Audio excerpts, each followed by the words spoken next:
Hello everyone and welcome back to another video. So today I want to speak about the Horus Heresy. I want to speak about Black Library and the Horus Heresy. We are approaching the end of the Horus Heresy with the Black Library series. It's been an emotional roller coaster of a ride, but we're nearly there. We're nearly at the end. The Warhammer community website released an article the other day, and it had a book, which is going to be the next book in the Horus Heresy series, I think, called Slaves to Darkness by John French. So let's jump in and let's just talk about the end of the Horus Heresy and what does the siege have in store for us. I should probably say as well that this video is probably going to be very spoilerific. If you haven't read the Horus Heresy, I'm going to be just speaking about the vast amount of stories that's been going on in the Horus Heresy and, you know, where I see certain things going on. So it may be spoilers for people who haven't, or who are not up to date, let's say, with the actual novels right now. The Horus Heresy has a huge amount of lore-changing events. You know, you have Cygnus Prime, you have Calf, but the biggest thing out of them all is the Siege of Terra. This is where the game is changed. This is where the Emperor falls. This is where Horus dies. All the traitor legions, you know, just unleash everything they have on Terra, and you have the three loyalist legions on Terra, which is the Imperial Fist, the White Scars, and the Blood Angels. And also, for those of you who don't know, Vulcan is also on Terra. He's watching the Golden Throne for the Emperor. Vulcan is like a default device case. The Golden Throne gets overrun. Vulcan has this like kind of medallion weapon he puts into the Golden Throne. If I read it right, or well, I say if I heard it right, basically what he does, it's like a kind of 40k suicide bomb, but psychic suicide bomb, and it just like blows up the Golden Throne and sends like a backwash of psychic energy that will just like wipe out the vast amount of demons trying to break through, and also just take out Terra itself and kill everyone on Terra. So it's like the last protocol if Terra falls. Vulcan is the one who activates it and basically wipes everyone out. Now, it's been a long road getting to Terra. I think we're on book 44 right now, if I'm not mistaken. The last Horus Heresy book I actually read was the Praetorian of Terra, which featured Rogel Dawn, of course, and the Imperial Fists. And in that one, Rogel Dawn kills Alfarius. This is like the beginning of the siege, let's say. This is the Alpha Legion doing their infiltration and getting into the Sol system, setting everything up for the bigger fleet coming. You could say that maybe Alfarius was doing things which would help the Loyalists.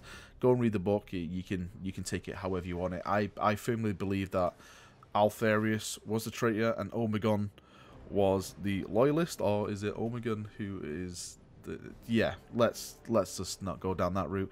And now we have Slaves to Darkness, which has just been announced over on the Warhammer community website, as I said before at the start of the video. And it says here, I'll just go over the little brief blurb of information.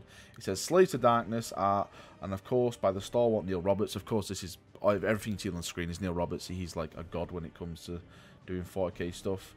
And it says includes Horus himself alongside Fulgrim, Angron in their demonic form. So Fulgrim and Angron, as you can see there on the covers, in full demon mode, plus Logar and Perturabo. And that's just the front cover.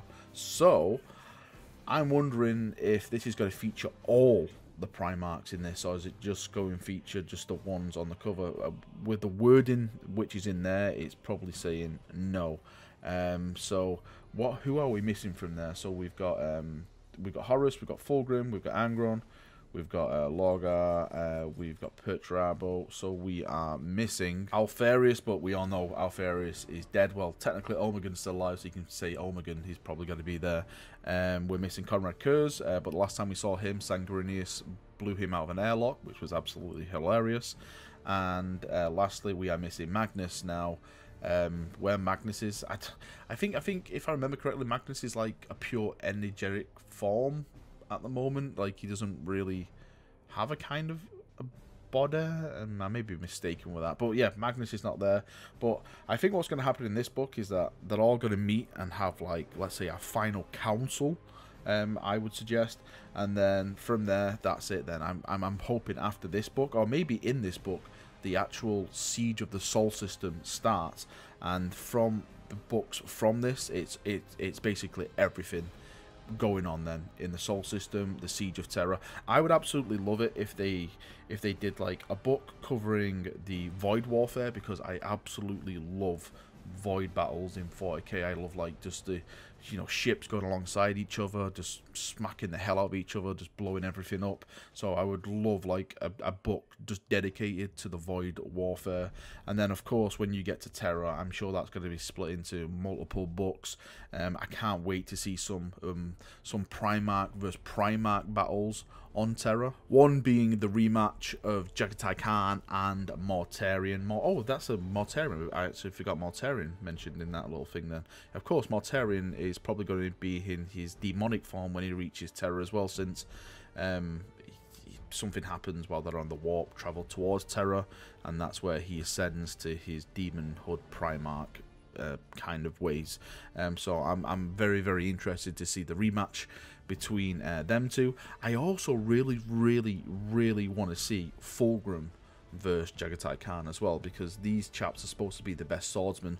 Fulgrim was always full of himself, and there's a little blurb somewhere where Fulgrim and Jagatai Khan have a little back and forth, and just Jagatai Khan puts him in his place, and Fulgrim, you know, being Fulgrim, is like, I'll show you one day. So I'm wondering if that was intentionally put in to maybe hype up a battle sometime in the future. I really hope so, because like I said, they're both renowned to be the best swordsmen out of all the Primarchs, so if these chaps go together, I'm sure it's going to be an epic duel. Sanguinius is another Primarch I want to see completely unleashed when we reach the Siege of Terra. He has to meet another brother Primarch on the battlefield. Of course, we know that he doesn't kill any other brother Primarchs because the law is where it is at today, but surely he can unleash himself and put a colossal beat down on a certain Primarch. I would love it to be maybe Angron, because, you know, the whole angel slash demon kind of imagery, I think that would be really cool. I was actually thinking I would love them to change the law where instead of Sanguinius breaking Carbunda over his knee in front of the Eternigate, he actually does that with Angron instead. I know I probably know that they're never gonna ever do that, but I think the imagery of that would be a lot more effective for me as an Imperial fanboy. Like, he actually breaks the demon Angron across his knee and sends him back to the warp. I think that would be really cool. And then, you know, it's Sanguinius maybe getting a Primarch kill before he is eventually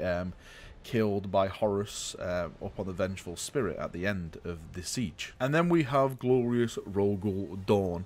Now, I would absolutely love Rogel Dawn and Perturabo to have a duel, but I think they actually are going to have a duel in the book, but not a physical duel. They're going to have a tactical duel, let's say. Of course, Perturabo wants to break Rogel Dawn's fortress and stuff like that, and Rogel Dawn, you know, of course, wants to defend the fortress. So in a sense, I think we are going to get a duel, but it's not going to be a duel as we're common to, where, you know, they're hitting each other with their weapons. It's more of a mind duel, sending forces to reinforce certain spots, trying to break in through certain areas to reinforce them certain areas. So I think that is going to happen. But I don't think they'll ever meet on the battlefield. I would absolutely love them to meet on the battlefield. I think that would be incredible.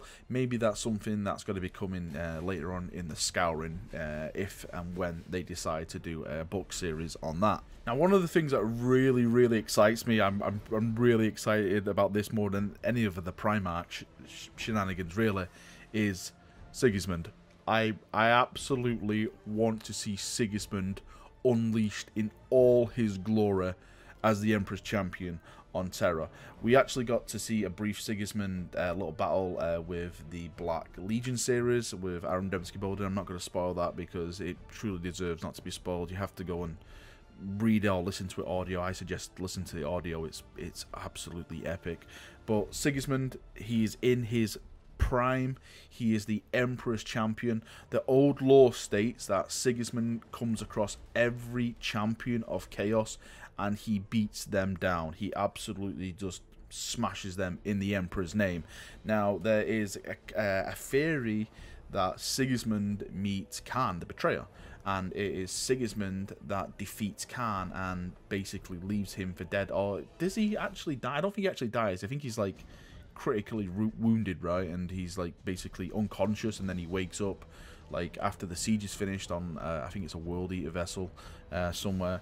But the the build-up for them two being friends, you know, Sigismund wears chains around his arms, and that's where the Templars get it from. They actually got it from the World Eaters, and he wears it around all his swords and stuff like that. They always used to spar in the cages. So it's really, really building up, I feel, anyway, to them two actually meeting, and Sigismund is just going to unleash himself and just absolutely just go through every heretic he can find. I think that, for me, is going to be one of the most exciting things to read about if they do it. Surely they have to do it. If there's any Black Library author probably listen to this, which I don't think they will be, but please have Sigismund just being unleashed. It is my fanboy dream to just witness Sigismund in his prime. This is Sigismund, as you know, is basically the most famous, I say, loyalist space marine that has ever been. I'm sorry, that's maybe a bit biased, but if you look back on all the records, it's just Sigismund this, Sigismund that. So if we do get that, then I'm sure we're going to be in for an absolute treat. So in a perfect world, we have a book on the Void Combat, we have a book on the actual siege, and then I was thinking as well, maybe a book on what's going on underneath the palace itself, because of course the secret war with the, you know, the Golden Thrones happening, with all the Custodes, the Sisters of Silence are down there, they're all fighting. Now in the old lore, they managed to hold the actual Golden Throne, but I think if I remember correctly, a Bloodthirster does make it through, and I think it's the main Sister of Silence. Her name escapes me, I'm sorry, and I think she kills it before it can fully get through the Golden Throne. But if I do remember correctly, no demons actually get through there, but there's a massive battle, you know, in the tunnels, just keeping them in bay so they actually can't breach under the throne. And of course, Vulcan's down there as well. So I'm hoping that he throws himself into the fray and he starts smashing some stuff down there, because you can't have a Primarch sat down there and just watching and waiting. Surely they'll have to unleash him and just let Vulcan be Vulcan, you know, let that hammer fly and purge in the Emperor's name. And of course we've got Valdor as well. I don't know what Valdor's going to be doing. Hopefully he's down the tunnels, but I would absolutely like Valdor to be up on the top, actually on the siege, and I'm hoping that Valdor actually meets a Primarch and duels with a Primarch, because we've heard all this lore about Valdor basically being a so-called air quotes Primarch. He can actually go toe-to-toe with Primarchs. He used to spar with Horus and stuff like that. So it makes sense for Valdor to, you know, go against a certain traitor Primarch. Let's see, maybe Lorgar. Lorgar's around. Maybe it's, you know, this is all your fault, Lorgar. You know, you absolute wretch. And, you know, he goes in and he fights Lorgar and stuff, and maybe he beats him and Lorgar retreats or something like that. I think that might be pretty cool. But yeah, we've got to see some Valdor unleashed on Terra as well, because he basically is the best of the Custodes which has ever been. I know some people say Valoris is the new Valdor, but there's only one Valdor in my opinion, and he needs to be unleashed as well. There's a lot of unleashing happening on Terra. I think a lot of characters need to come out and absolutely purge in the Emperor's name. I think it's quite sad that we're actually coming to the end of the Horus Heresy. When was the first release? I think it was like 2005, 2006 with Horus Rising. And I remember listening to the Horus Rising audiobook. I think it was Martin Phillips at the time. I think that was the audio guy. I remember listening to it, and I thought to myself, this is my exact thoughts. I thought, I don't want to carry on listening to this, because Horus is such an awesome guy, and I know what's going to happen to Horus, and it's going to ruin me. And of course we got all the other books and stuff like that, and I was like, oh no, Horus, you were the chosen one, what did you do? So yeah, the Horus Heresy series has been a huge part of my fandom in this series. Like I said, 2005, 2006, that's like what, 13, 12 years ago. So it's been going for a fair few years now, and to close it off, I think it's going to be quite an emotional journey. I'm kind of teary, you know, really, when this is going to stop. I'm wondering if they're going to carry it on with, of course, the Scouring, because that's quite a big event with all the loyalists taking back all the worlds that all the traitors took and stuff like that. I wonder if they'll go into a series like that, because of course there is money still to be made. So I'm wondering if they still go down that path. But yeah, the Horus Heresy is coming to an end. I'm just hoping that they end it with a really big bang, some great novels. Of course, we all know that some of the writers are still involved. Aaron Dembski-Bowden. I'm wondering if Dan Abnett is going to be doing a book during the end of all this. He did start with Horus Rising, so I always thought it'd be cool for Dan to start and end the series, so I'm hoping maybe he gets the last book or something like that, just to sum it all up, or whatever they plan to do for the last book. I think that would be a nice ending to the series itself. Alright chaps, that's me done for another video. I hope you've enjoyed my little, I won't say rant, just my little talk. Kind of excited, kind of sad all at the same time. The Horus Heresy series is coming to a close, but I'm super excited to see what books we get, all the battles, all the purging that's yet to come. It's been a great series. I loved every single book. Every single book has been a new experience. I just hope they carry on with another series now. The Horus Heresy is the flagship book series I see for Black Library, so I'm wondering what they're going to do after this series finishes. I'm sure that's probably a couple of years away still, but who knows? Maybe they'll release some stuff in the meantime. Maybe their plans and stuff after the Horus Heresy. Again, thank you for watching the video. Hope you've enjoyed it, and I'll see you all very soon. See you chaps, and bye-bye.